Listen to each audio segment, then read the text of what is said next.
Hello and welcome to another Friday night scary campfire story. Tonight's story, The Man Across the Lake, is a prodigy for Danny's Off-Grid Flats channel. Please check out Danny's channel down in the description below. Let's get this story started. Deep in the boreal forest of northern Ontario, far from towns and trails, Danny White Wolf returned to the world, or rather, left it behind.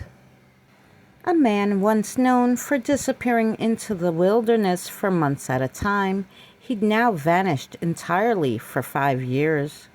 Rumor said he'd gone off-grid to escape something, debt, grief, or maybe just himself.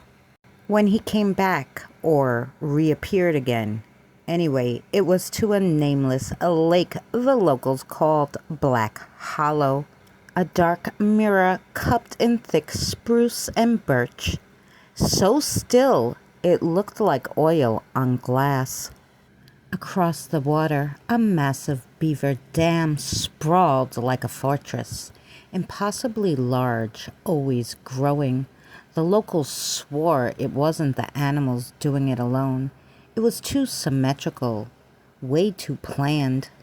Danny pulled a rusty trailer into the forest. It was loaded with chainsaws, axes, and even a gas-powered sawmill.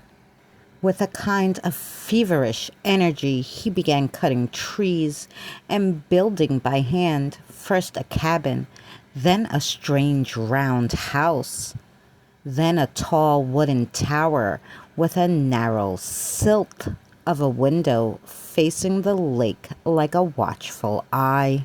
Something about the lake unnerved him, not the silence, but the sense that it was listening. And then came the tracks. Massively large, bare footprints sunk deep into the moss near the edge of the lake.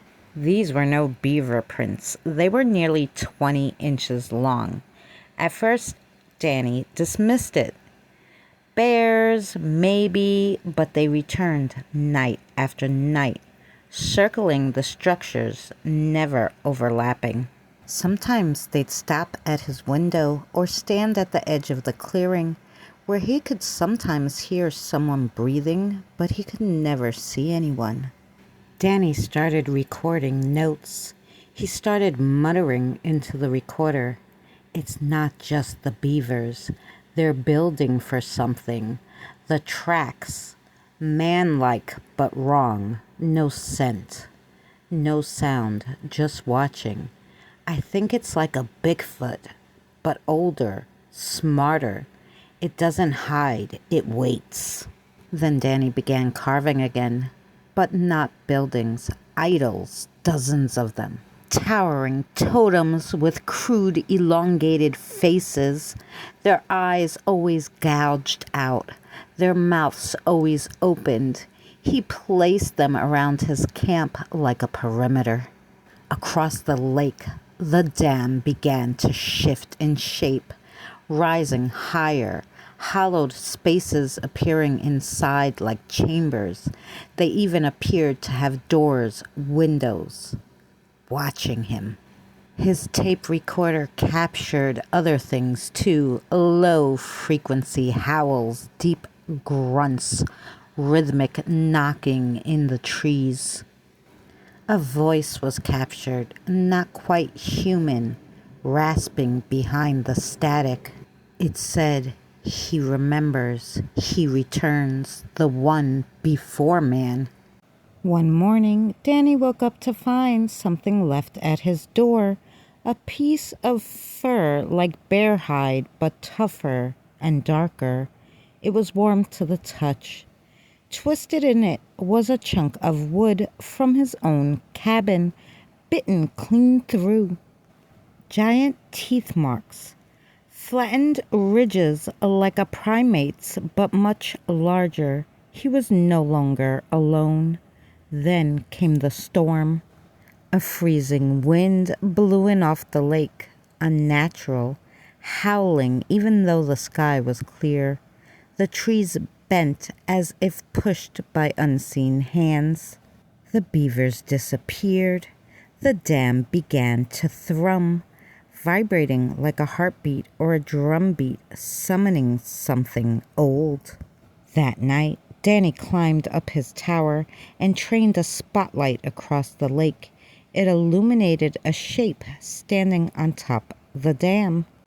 Tall, broad, covered in coarse, matted hair, its eyes reflected like molten amber. Behind it, more figures arose, bigger still, crouched, unmoving, fused almost with the dam itself. One opened its mouth and let out a howl that creaked the silence like thunder. Another lifted its arm, long and skeletal, and pointed towards Danny.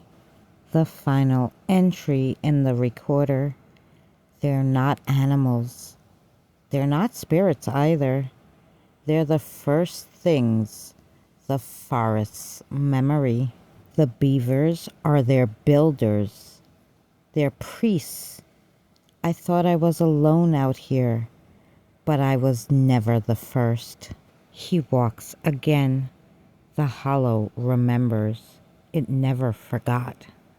The next day, a couple driving by saw Danny standing in the middle of the lake. He was up to his chest in water, unmoving, eyes wide and blank as the sky darkened around him.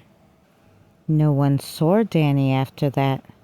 The tower was found months later, burned from within, the steps warped like twisted bones. His cabin stood untouched, but in the clearing, a new idol arose, 20 feet tall, made of driftwood, fur, and bones.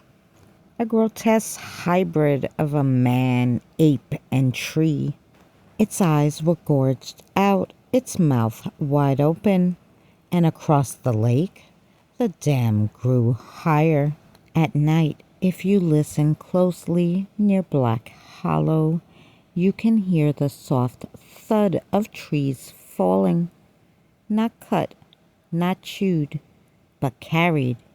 And somewhere in the dark, something is still building. Thank you for watching another Friday night scary story. If you're not subscribed, consider subscribing and click the notification bell so you can get notified when we upload new videos.